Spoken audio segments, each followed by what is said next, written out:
یاد رکھیے، بیٹی کا رشتہ دینا اور بیٹے کے لیے ایک رفیقہ حیات کو تلاش کرنا زندگی کا اہم ترین مسئلہ ہے۔ اس بارے میں نہ تو یہ رویہ ٹھیک ہے جو بعض والدین کی طرف سے دکھائی دیتا ہے کہ اس میں جلد بازی کرتے ہوئے نتائج کو دیکھے بغیر جیسے انسان ایک بوجھ اتارنے اور جان چھڑانے کی کوشش کر رہا، یہ بھی درست نہیں، اور دوسری طرف یہ بھی درست نہیں ہے کہ بعض لوگ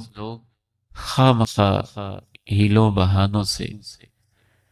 ایسی اس میں رکاوٹیں ڈالتے ہیں، ایسی شرطیں رکھتے ہیں، ایسے معیارات رکھتے ہیں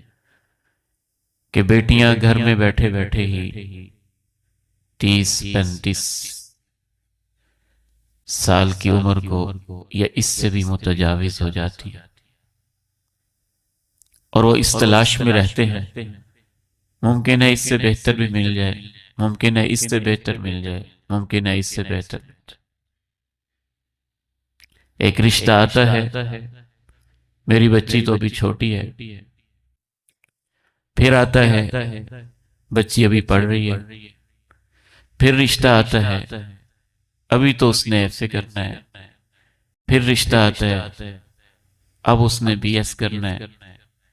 پھر رشتہ آتا ہے اب اس نے ایم اے کرنا ہے، پھر رشتہ آتا ہے اب اس کی جاب شروع ہو گئی، پھر رشتہ آتا ہے یہ تو اس کے لیول کا ہی نہیں ہے، وہ تو بہت پڑھی لکھی ہے، اس کے پاس اتنی تعلیم ہی نہیں، اور کرتے کرتے اسی طرح بچی کی عمر ضائع اور برباد ہوتی رہتی ہے۔ اور میں حیران ہوں کہ بعض لوگ یہ صرف بہانے بناتے ہیں اور جان بوجھ کے، اگرچہ وہ کیسز کم ہیں لیکن ایسے بھی ہیں جو صرف اپنی جائیداد کی حفاظت کے لیے اپنی بیٹیوں کا رشتہ بھی نہیں کرتے ہی نہیں۔ مجھے ایک دفعہ آپ کے علاقے کے حجرہ شامکین سے کچھ فاصلے پہ ایک بچی نے رابطہ کیا اور کہا کہ ہم 5 بہنیں ہیں، زمیندار لوگ ہیں، زمینیں جائیدادیں ہمارے پاس موجود ہیں، اور 5 کی 5 ہماری عمریں 30 سال سے اوپر، اور بڑی بہن کی عمر 40 سے بھی اوپر ہو چکی ہے، اور ابھی تک ہمارے رشتے نہیں کیے گئے۔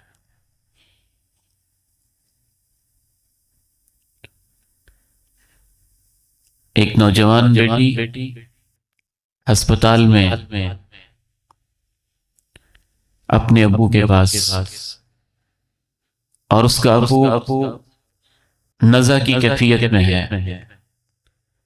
زندگی کے آخری سانس لے رہا ہے، اور وہ اس سے کہتی ہے کہ ابو میں نے آپ سے خاص بات کرنی ہے، وہ اپنا کان پاس کرتا ہے تو اس کی بیٹی اپنے جانے والے ابو سے جو آخری الفاظ کہتی ہے، ایک عرب عالم لکھتے ہیں وہ یہ تھے: جیسے تو نے مجھے نکاح سے محروم رکھا ہے، اللہ تجھے جنت سے محروم رکھے۔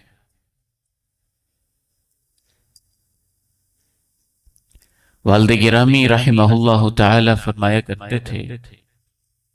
اور ابا جی رحمہ اللہ نے حکمت مکمل پڑھی ہوئی تھی، طب سے وہ واقف تھے اور بہت اچھی طرح آگاہ تھے۔ دینی تعلیم کی وجہ سے اسے انہوں نے اپنایا نہیں، ان کا دعوت اور تدریس کا میدان بنا، لیکن اپنے دور کی طب ریگولر مکمل پڑھی ہوئی تھی۔ اور ابا جی رحمہ اللہ مجھے فرماتے تھے کہ بیٹے، بعض بچیوں کو مرگی کی بیماری خصوصاً اور کچھ اس طرح کی بیماریاں لگتی ہی شادی میں تاخیر کی وجہ سے، اور ان کا حل ان کا فرض ادا کرنے میں ہی ہوتا ہے۔ والد کوشش کر رہا ہے رشتہ نہیں مل رہا یہ علیحدہ بات ہے، لیکن رشتے کا معیار ہی والد نے اتنا اونچا رکھا ہوا ہے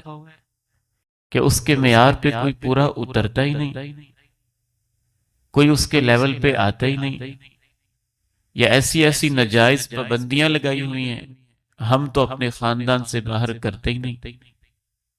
ہم تو اپنی برادری سے باہر کرتے ہی نہیں۔ اس طرح کے معاملات اور اس طرح کی رسوم و رواج یہ بھی بری طرح سے ہمارے پاؤں کی زنجیر بنے ہوئے ہیں۔ شریعت اسلامیہ ہمیں یہ تعلیم دیتی ہے کہ جو رشتے کا انتخاب ہے اس میں سب سے بنیادی، سب سے اہم اور اصل چیز ایک ہے، اور وہ دین اور اخلاق ہے۔ اسے آپ دو علیحدہ بھی کہہ سکتے ہیں، اور ایک لحاظ سے دیکھا جائے تو دین ہی ہے، لیکن نبی علیہ السلام نے دو لفظ استعمال کیے، اس لیے آپ اس کو دو حصوں میں دیکھ لیں۔ آپ علیہ السلام کے جو الفاظ ہیں یہ بڑے قابل غور ہیں، میرے ساتھ مکمل توجہ سے سنیے گا، اور یہ امام کائنات کے الفاظ ہیں۔ فداہ ابی و امی، میرے ماں باپ ان پہ قربان جائیں۔ وما ينطق عن الهوى،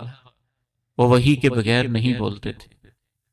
وہ امت کی سب بیٹیوں کے لیے باپ سے زیادہ شفیق اور مہربان تھے۔ آپ علیہ السلام نے ارشاد فرمایا، اذا خطب الیکم، جب تمہاری طرف ایسے شخص کی طرف سے پیغام آ جائے رشتے اور نکاح کے لیے، من ترضون دینہ وخلقہ،